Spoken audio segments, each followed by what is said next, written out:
വിഷു ഒക്കെ ആയല്ലോ അല്ലേ? അപ്പോൾ നമുക്ക് എളുപ്പത്തിൽ റവ കൊണ്ടൊരു അടിപൊളി ഉണ്ണിയപ്പം ഉണ്ടാക്കിയാലോ? വളരെ എളുപ്പമാണ്. അതിനായിട്ട് ഇതാ ഒരു 2 കപ്പ് അളവിൽ റവ എടുത്തിട്ടുണ്ട്. വറുത്തതാണെങ്കിലും കുഴപ്പമില്ല, ഇല്ലെങ്കിലും കുഴപ്പമില്ല കേട്ടോ.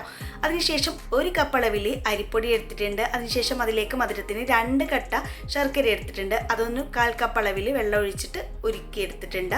ഇനി 2 ചെറുപഴം എടുത്തിട്ടുണ്ട്. അത് നന്നായിട്ട് കൈകൊണ്ട് ഉടച്ചെടുത്തിട്ടുണ്ട് കേട്ടോ.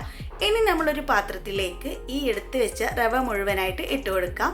അതിലേക്ക് തന്നെ നമ്മൾ എടുത്ത് വെച്ച അരിപ്പൊടിയും കൂടി ചേർത്ത് കൊടുക്കാം. ഈ അരിപ്പൊടിയിലേക്ക് ഇനി നമ്മൾ ചേർത്ത് കൊടുക്കുന്നത് നെയ്യാണ്. അതൊരു 2 ടീസ്പൂൺ അളവിൽ വേണം. 2 ടീസ്പൂൺ നെയ്യ് നമുക്ക് ചേർത്ത് കൊടുത്തതിന് ശേഷം ഇതിലേക്ക് നമ്മൾ നന്നായി ഉടച്ച് വെച്ച ചെറുപഴം ചേർത്ത് കൊടുക്കാം.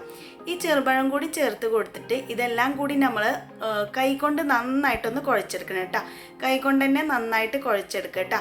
അപ്പോൾ ഇതിലേക്ക് നെയ്യും അതുപോലെ തന്നെ ഈ പഴത്തിൻ്റെ ഒക്കെ എല്ലാം കൂടി ഒന്ന് നന്നായിട്ട് മിക്സായി കിട്ടണം. ഇപ്പോൾ ഇത് നന്നായിട്ട് മിക്സായി കിട്ടിയിട്ടുണ്ട്. ഇനി നമ്മൾ ഇതിലേക്ക് നമ്മൾ ശർക്കര ഉരുക്കി വെച്ചിട്ടുണ്ടല്ലോ, അത് ചേർത്ത് കൊടുക്കാം. ഞാനിവിടെ 2 അച്ച് ശർക്കരയാണ് എടുത്തിട്ടുള്ളത്. അപ്പോൾ ഒരു ചെറിയൊരു മധുരമേ ഉണ്ടാവുള്ളൂ കേട്ടോ. എന്നാലും അടിപൊളി ടേസ്റ്റാണ്. നിങ്ങൾക്ക് ഓവറായിട്ട് മധുരം വേണമെങ്കിൽ 4 അച്ച് ശർക്കര വരെ ചേർക്കാവുന്നതാണ് കേട്ടോ. ഈ ശർക്കരയൊക്കെ നന്നായിട്ട് ഇതിലേക്ക് കൈകൊണ്ട് തന്നെ മിക്സ് ചെയ്ത് കൊടുക്കാൻ ശ്രദ്ധിക്കുക കേട്ടോ. എല്ലാം കൂടി നന്നായിട്ട് കൈകൊണ്ട് നന്നായിട്ട് മിക്സ് ചെയ്തതിന് ശേഷം നമ്മൾ ഇതൊന്ന് ലൂസ് പരുവത്തിലാക്കാൻ വേണ്ടിയിട്ട് ഉപയോഗിക്കുന്നത് പാലാണ് കേട്ടോ. അപ്പോൾ പാല് കുറേശ്ശെ ചേർത്ത് കൊടുത്തിട്ട് നന്നായിട്ടൊന്ന് മിക്സ് ചെയ്ത് കൊടുക്കുക. നന്നായിട്ട് മിക്സ് ചെയ്ത് കിട്ടണം കേട്ടോ. പാലിൻ്റെ അളവ് ഞാനിവിടെ പറയുന്നില്ല കേട്ടോ. കാരണം എന്താ പറഞ്ഞാൽ ചിലർക്ക് പാലിൻ്റെ അളവ് ഞാൻ എടുത്തതിനേക്കാട്ടി കുറച്ചും കൂടി ആവശ്യം ഉണ്ടാവും. ചിലർക്ക് അതിലും കുറവായിരിക്കും ആവശ്യം ഉണ്ടാവുക. ഞാനിവിടെ ഒരു 1/2 ലിറ്റർ പാലാണ് എടുത്ത് വെച്ചിട്ടുണ്ടായിരുന്നത്. അതിൽ നിന്ന് എനിക്കൊരു 1/4 കപ്പിലും കുറച്ച് കുറവായിട്ട് എനിക്ക് ബാലൻസ് വന്നിട്ടുണ്ടായിരുന്നു കേട്ടോ. അപ്പോൾ ഇതുപോലെ നന്നായിട്ട് പാലൊഴിച്ചിട്ട് നന്നായിട്ട് ഒരു ഉണ്ണിയപ്പത്തിന് പരുവത്തിൽ ഞാൻ കാണിച്ചു തരാം. ആ ഒരു രീതിയിൽ നന്നായിട്ട് മിക്സ് ചെയ്ത് കൊടുക്കുക. ഒരിക്കലും ഇതിൽ വെള്ളം കൂട്ടിയിട്ട് മിക്സ് ചെയ്ത് കൊടുക്കരുത് കേട്ടോ. അപ്പോൾ അടിപൊളി ഒരു ഉണ്ണിയപ്പമാണിത്. അതുപോലെ തന്നെയാണ് ഈ നെയ്യും അതുപോലെ തന്നെ പാലിൽ മിക്സ് ചെയ്യുന്നതുകൊണ്ട് തന്നെ ഇത് നല്ല സോഫ്റ്റും അതുപോലെ പുറമെ നല്ല ക്രിസ്പി ഒക്കെ ഉള്ള ഒരു അടിപൊളി ഉണ്ണിയപ്പമാണ് കേട്ടോ. ഇപ്പോൾ ചെറുതായിട്ട് ലൂസുള്ള ഒരു പരുവത്തിലാണ് നമുക്ക് കിട്ടിയിട്ടുള്ളത്. ഇനി നമുക്ക് ഇതൊന്ന് റെസ്റ്റ് ചെയ്യാൻ വെക്കണം. ഞാനിവിടെ 2 മണിക്കൂറാണ് റെസ്റ്റ് ചെയ്യാൻ വെച്ചിട്ടുണ്ടായിരുന്നത്. നിങ്ങൾക്ക് സമയമില്ലെങ്കിൽ 1 മണിക്കൂർ എന്തായാലും ഇത് റെസ്റ്റ് ചെയ്യാൻ വെക്കണം കേട്ടോ. 2 മണിക്കൂറിന് ശേഷം ഞാൻ ഇതൊന്ന് ഓപ്പൺ ചെയ്യുന്നുണ്ട്. അപ്പോൾ ഞാൻ കാണിച്ചു തരാം. കുറച്ചും കൂടി ഇതൊന്ന് കട്ടിയായിട്ടുണ്ടാവും കേട്ടോ. അപ്പോൾ ആദ്യം നമ്മൾ ചെറുതായിട്ടൊന്ന് ലൂസിലാണ് നമ്മൾ കലക്കി വെക്കേണ്ടത്. ഇനി നമ്മളിത് നന്നായിട്ടൊന്ന് ഇളക്കി കൊടുക്കുക. ഇളക്കി കൊടുക്കുമ്പോൾ ഞാൻ നിങ്ങൾക്ക് കാണിച്ചു തരാം. ഇതിങ്ങനെ ഒഴിച്ച് കൊടുക്കുന്ന സമയത്ത് ചെറുതായിട്ട് ഇങ്ങനെ മുറിഞ്ഞ് വീഴണം കേട്ടോ.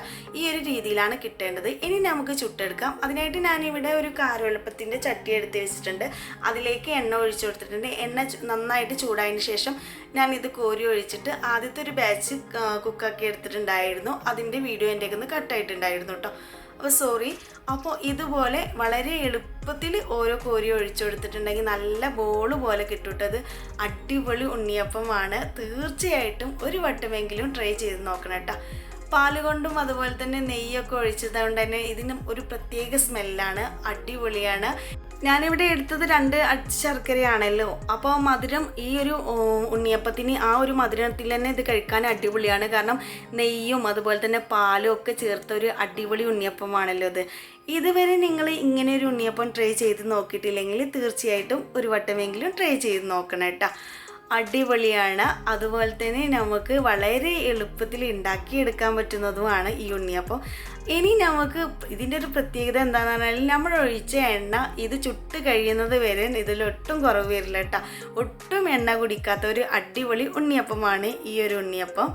അപ്പോൾ നിങ്ങൾ ഇതുവരെ ആർക്കും ഈ ഒരു വീഡിയോ അല്ലെങ്കിൽ ഞാൻ ഇടുന്ന വീഡിയോ ഒന്നും ഷെയർ ചെയ്ത് കൊടുത്തിട്ടില്ലെങ്കിൽ തീർച്ചയായിട്ടും ഒരു വട്ടമെങ്കിലും ഷെയർ ചെയ്ത് കൊടുത്തിട്ട് എന്നെ സപ്പോർട്ട് ചെയ്യാൻ മറക്കരുത് കേട്ടോ. വളരെ സിമ്പിളല്ലേ ഈ ഉണ്ണിയപ്പം. ഈ ഉണ്ണിയപ്പം നിങ്ങൾക്ക് എന്തായാലും ഇഷ്ടപ്പെടും. ഒരു വട്ടമെങ്കിലും ട്രൈ ചെയ്ത് നോക്കിയിട്ട് നിങ്ങൾക്ക് ഇഷ്ടപ്പെടുകയാണെങ്കിൽ സബ്സ്ക്രൈബ് ചെയ്യാനും ലൈക്ക് ചെയ്യാനും അതുപോലെ തന്നെ നിങ്ങളുടെ ഫീഡ്ബാക്ക് പറയാൻ മറക്കുകയും ചെയ്യരുത് കേട്ടോ. ഇതുപോലുള്ള വളരെ സിമ്പിളും രുചികരവുമായ റെസിപ്പിയുമായി വീണ്ടും കാണാം.